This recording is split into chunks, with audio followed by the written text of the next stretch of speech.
ഞാൻ ഇങ്ങോട്ട് വന്നാൽ കുറച്ചുകൂടി സൗകര്യമാണല്ലോ എന്നെ ഹരാസ് ചെയ്യാൻ. ഒരേ ഡിപ്പാർട്ട്മെന്റിലായതുകൊണ്ട് മറ്റെവിടെയെങ്കിലും വെച്ച് വീണ്ടും കാണേണ്ടി വരും. അപ്പോ അവിടെ ഈ പക കാണിക്കാതിരുന്നാൽ ഉപകാരമായിരിക്കും. ഇപ്പൊ ഇവിടെ വെച്ച് എല്ലാ ദേഷ്യം തീർത്തോളൂ. പുലികൾക്കിഷ്ടം ഇരയെ ഓടിച്ചിട്ട് പിടിച്ച് ആക്രമിച്ച് തിന്നുന്നതാണ്. ഓ, ഇതാര് ഉണ്ണിയാർച്ചയോ? ആർച്ചയുടെ നാവിന്നാണോ കീഴടങ്ങലിന്റെ ആ സ്വരം ഞാൻ കേട്ടത്? എന്തു പറ്റി ആർച്ചയെ ഊരിവാൾ ഇത്ര വട്ടം നുറയിലോട്ടിടാൻ? പിന്നെന്തുണ്ട് വിശേഷം? നേരാങ്ങള ആരോമൽ ചേകവർക്ക് സുഖമാണോ? ഭർത്താവ് കുഞ്ഞിരാമൻ ഇപ്പൊ എന്ത് ചെയ്യുന്നു? ഓ, ഞാൻ ഓർത്തില്ല.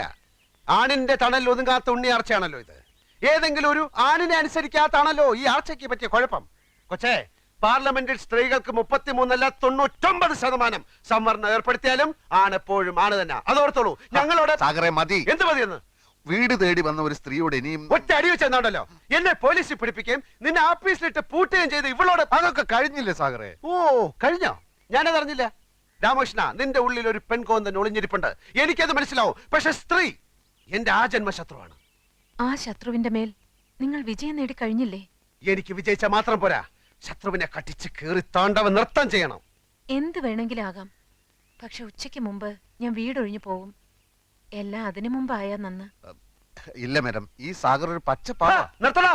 നീ എനിക്ക് സർട്ടിഫിക്കറ്റ് ആയിരുന്നോ? ഞാൻ പാവമല്ല, ഞാൻ ഭയങ്കര വൃത്തിയായിട്ടവനാണ്. എല്ലാത്തിനും ഒരിക്കൽ കൂടി ഞാൻ ക്ഷമ ചോദിക്കുകയാണ്. അയ്യോ, അതൊന്നും സാരമില്ലെന്നേ. കാപ്പി കൂടി കഴിഞ്ഞില്ലെങ്കിൽ ഞാൻ ക്ഷണിക്കാം. നമുക്ക് സുഹൃത്തുക്കളായി പിരിയാം.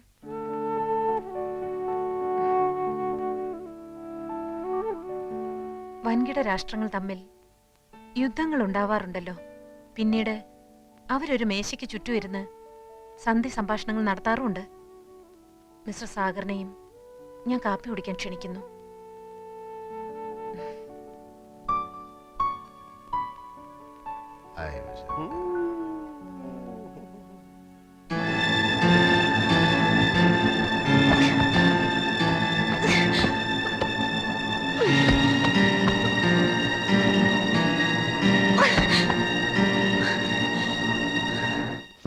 സാറേ, ദേ ആ സാറന്മാര്.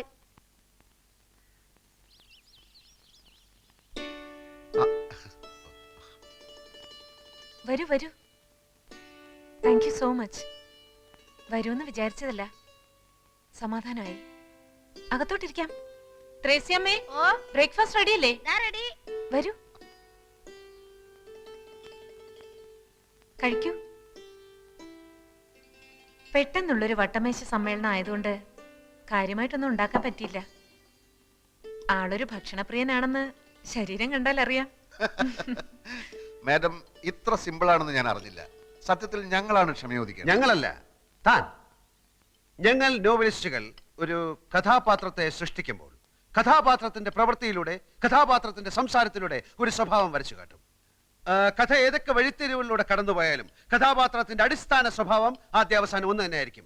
അങ്ങനെ ഒരു ലോജിക് മാഡത്തിന്റെ സ്വഭാവത്തിൽ കാണാനില്ല. ഈറ്റപ്പിലെ പോലെ ചാടിക്കടിക്കും, അടുത്ത നിമിഷം മാൻപേടയാകും. What is this? ഈ ലോകത്തുള്ള കോടിക്കണക്കിന് ആളുകളുടെയും മനസ്സ് പഠിച്ച ആളാണോ ഒരു നോവലിസ്റ്റ്?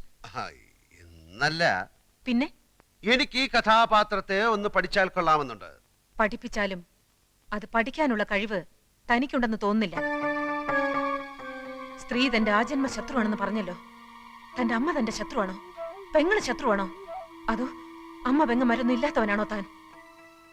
തന്റെ പൈങ്കിളി നോവലിലെ ഏതു നേരവും ദിവാസ്വപ്നം കണ്ടുകൊണ്ട് നടക്കുന്ന വിഡ്ഢിക്കോതയല്ല യഥാർത്ഥ സ്ത്രീ. ഒരു പുരുഷനും യഥാർത്ഥ സ്ത്രീ അറിയില്ല, അവളുടെ മനസ്സറിയില്ല. IAS-കാരനായ കളക്ടർ മുൻപിൽ നോക്കാതെ എന്നെ സസ്പെൻഡ് ചെയ്തു. കാരണം സ്ത്രീ അറിയാനുള്ള പഠിത്തം ആ ഇഡിയറ്റിനുമില്ല. എന്തുകൊണ്ട് ഞാൻ ഇയാളെ പൂട്ടിയിട്ടു? പൂട്ടിയിടുമ്പോ എന്റെ മനോവികാരം എന്തായിരുന്നു? അത് ചോദിക്കാനുള്ള ബുദ്ധി പോലും അയാൾക്കില്ല. കഥാപാത്രത്തെ പഠിക്കാൻ ഇറങ്ങിയിരിക്കുന്നു. പഠിപ്പിക്കാടോ, പഠിപ്പിക്ക എല്ലാരെയും. I'm a self made woman. ഒരുത്തിന്റെ ഔദാര്യം ഇല്ലാതെയാണ് സ്വയം ഈ നിലയിലെത്തിയത്. ആരും എന്നെ തോൽപ്പിക്കാൻ ഞാൻ സമ്മതിക്കില്ല. എന്റെ തോൽവി ആഘോഷിക്കാൻ ഞാൻ അതിലും ഭേദം മരണമാണ്. എന്റെ മരണമാണ് നിങ്ങൾ ആഘോഷിക്കേണ്ടത്. മരിക്കാം, മരിക്കാൻ ഞാൻ. Yes, I'll kill myself. മരിക്കാൻ ഞാൻ, മരിക്കാം. രാമകൃഷ്ണ, എന്നെ കാശിത്തുമ്പ എന്ന നോവലിലെ നായിക രാഗിനെ പോലെ വെയിൻ കട്ട് ചെയ്ത് മരിക്കാനുള്ള പുറപ്പെടാൻ തോന്നുന്നു. നീ കത്തി പിടിച്ചു വാങ്ങ. എന്റെ കർത്താവേ, തഹസിൽദാരെ ബലാത്സംഗം ചെയ്യുന്നേ. അവനത് ചെയ്യും. അവന്റെ എല്ലാ നോവലിലും ഉണ്ടല്ലോ 1-2 റേപ്പ്. ഈ എഴുത്തുകാരന്റെ ഉള്ളിലുള്ള ആഗ്രഹങ്ങളാണല്ലോ അവന്റെ രചനയിലൂടെ പുറത്തു വരുന്നത്. സാർ ഒന്ന് ചുമ്മാതിരിക്കുന്നുണ്ടോ? ഒരു തഹസിൽദാരെ വീട്ടിൽ കയറി റേപ്പ് ചെയ്യാനുള്ള ധൈര്യമൊന്നും കോട്ടപ്പുറത്തിനില്ല. അതില്ലാത്ത കൊണ്ടാണല്ലോ മറ്റൊരുത്തിന് കൂട്ടുപിടിച്ചിരിക്കുന്നത്. എനിക്ക് വിശ്വസിക്കാൻ മേല. പിന്നെ എന്ത് പാടോ? പത്രങ്ങളിൽ മുഴുവൻ വെണ്ടക്കയിൽ വാർത്ത കൊടുത്തിരിക്കുന്നത്. അതിന് പത്രം എന്റെ മുഖത്തോട്ട് എറിയുന്ന എന്തിന്? സാറ് വാരികയുടെ ഉടമസ്ഥനും ഞാൻ അതിന്റെ എഡിറ്ററുമാണ്. അല്ലാതെ സാറ് ജന്മിയും ഞാൻ കുടിയാനൊന്നുമല്ല. അത് ഓർമ്മ വേണം. ഓ, എന്റെ വിഷമം താൻ മനസ്സിലാക്കാത്ത എന്താ? ഈ കിഴങ്ങന്റെ നോവല് വരാൻ തുടങ്ങിയ പിന്നെ നമ്മുടെ വാരികയൊന്ന് പച്ച പിടിക്കാൻ തുടങ്ങിയത്. ഇവൻ വല്ല കേസിലും പെട്ട അകത്തായ സാഗർ കോട്ടപ്പത്തൻ നോവൽ ഇതാ വരുന്നു എന്നും പറഞ്ഞ് അനൗൺസ് ചെയ്തിട്ട് ആഴ്ച 3 ആയി. ജയിലിനകത്തിരുന്നു എഴുതാമല്ലോ. താൻ എന്നെ ഭ്രാന്ത് പിടിപ്പിക്കരുത്. ഇത് കേസ് റേപ്പാ. പോലീസുകാർ കൈയും കാലും തല്ലി ഒടിച്ചാ പിന്നെ ശരീരത്തിന്റെ ഏത് ഭാഗം വെച്ചാ എഴുതുന്നേ? പല്ലു വെച്ചോ, അതോ മൂക്ക് വെച്ചോ, അതോ മറ്റേതെങ്കിലും വെച്ചോ? വണ്ടി നിർത്തളൂ. സർ, മഞ്ചാടി വരിയുടെ മുതലാളി എഡിറ്റർ വന്നിട്ടുണ്ട്. ഓഹോ, വരാൻ പറയൂ. Yes sir. ഭരണകക്ഷിക്ക് പാദസേവ ചെയ്യാനൊന്നുമില്ലടോ ഞാൻ പത്രം നടത്തണേ. ഞാനിപ്പോ പോലീസ് സ്റ്റേഷനിൽ നിന്നാ. ലോക്കപ്പിലൊന്നും അല്ലടോ. സാർ ഇരിക്കണം. ആ, ഞാൻ മഞ്ചാടിയുടെ ഒരു സ്ഥിരം വായനക്കാരനാ. ആണോ? ആ, ഞാൻ മാമച്ച മുതലാളി. ഇതെന്താണ് സാർ സംഭവിച്ചത്? സാഗർ കോട്ടപ്പുറം ലോക്കപ്പിലാണോ? ആളിനെ ഇപ്പോ സർക്കിൾ ഓഫീസിലേക്ക് കൊണ്ടുപോയിരിക്കാം. എന്തിനെ? ഇൻട്രോഗേഷൻ. എന്താ പറഞ്ഞേ? ചോദ്യം ചെയ്യൽ. നമുക്ക് അയാളെ എത്രയും പെട്ടെന്ന് ജാമ്യത്തിനെടുക്കണല്ലോ. ഇനി കോടതിയിൽ നിന്ന് ജാമ്യം കിട്ടൂ. സാറിന് കാപ്പിയോ ചായയോ അത് തണുത്ത വല്ലതും? സദ്യ ഉണ്ണാൻ ഞാൻ വേറൊരു ദിവസം വരാം. ഇപ്പൊ എന്തെങ്കിലും അടിയന്തരമായി ചെയ്തേ പറ്റൂ. എന്റെ മഞ്ചാടി 3 ലക്ഷത്തിൽ നിന്ന് ഒറ്റയടിക്ക് 6 ലക്ഷമാക്കിയതിൽ കോട്ടപ്പുറത്തിന്റെ പങ്ക് ചില്ലറയൊന്നും അല്ല. സാർ, ഈ റേപ്പ് ചെയ്യപ്പെട്ടു എന്ന് പറയുന്ന തഹസീൽദാരുടെ നാവിന്തുമ്പത്ത കോട്ടപ്പുറത്തിന്റെ ഭാവി. പെണ്ണുങ്ങൾക്കാണല്ലോ ഇപ്പൊ നിയമത്തിന്റെ എല്ലാ സംരക്ഷണവും. കോട്ടപ്പുറം സാറും തഹസീൽദാരും തമ്മിൽ നേരത്തെ ഒരു വടംവലി ഉണ്ടായിരുന്നു. അതിന്റെ പ്രതികാരമാവാനും മതി. എന്തായാലും സാർ ഈ തഹസീൽദാരെ ഒന്ന് കണ്ട് ഒരു അമിക്കബിൾ സെറ്റിൽമെന്റ് ശ്രമിക്കുന്നതാ ബുദ്ധി. എന്റെ അനുവാദം ഇല്ലാതെ എന്റെ വീട്ടിൽ കയറിയവനൊക്കെ അതിന്റെ ഫലം അനുഭവിച്ചിട്ടുണ്ട്. ബഹുമാനപ്പെട്ട തഹസിൽദാർ, ഇതൊരു ജീവൻ മരണ പോരാട്ടമാണ്. ഉടൻ വരുന്നു.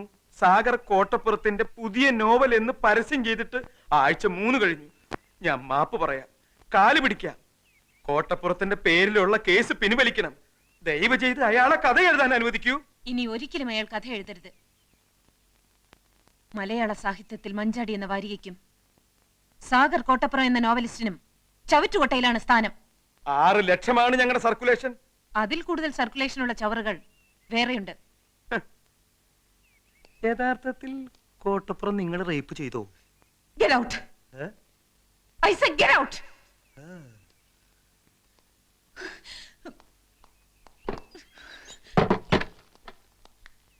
ഇവളെ ഒരു തവണയല്ല പലതവണ റേപ്പ് ചെയ്യണം. ഒരു 10 50 കൊടുക്കാന്ന് പറ. എന്തിനു റേപ്പ് ചെയ്യാനാ? അതിനല്ല കേസി നൂരാൻ. എടോ, അക്കാര്യത്തിലേക്ക് കടക്കാൻ അവൾ അതിന് നിന്ന് തരണ്ടേ? പണം കൊടുക്കാൻ ആദ്യമേ പറയേണ്ടതായിരുന്നു. സാർ ഒന്നുകൂടി ഒന്ന് ശ്രമിക്കും. വേണ്ട. വേണം. വേണ. വേണം.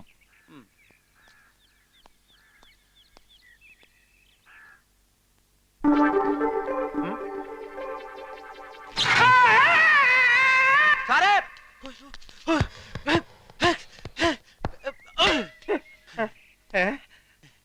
പവർ കട്ട് സമയത്ത് വരാം.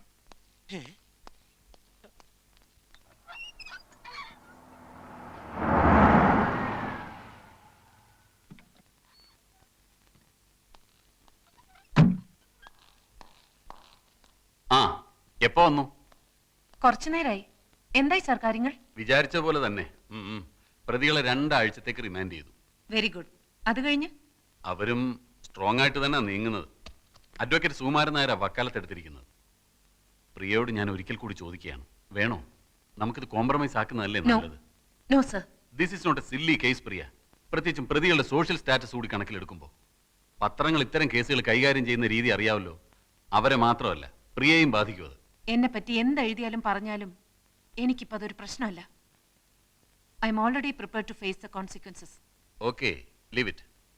പ്രതികൾ പ്രിയയുടെ വീട്ടിൽ വന്നതും ദേഹത്ത് തൊട്ടതുമൊക്കെ പ്രൂവ് ചെയ്യാൻ എളുപ്പമാണ്. പ്രിയയുടെ മൊഴി മാത്രം മതി അതിന്. അങ്ങനെ വന്നാൽ 511 റേപ്പ് അറ്റംപ്റ്റ്, 7 വർഷം വരെ റിഗറസ് ഇംപ്രിസൺമെന്റ്.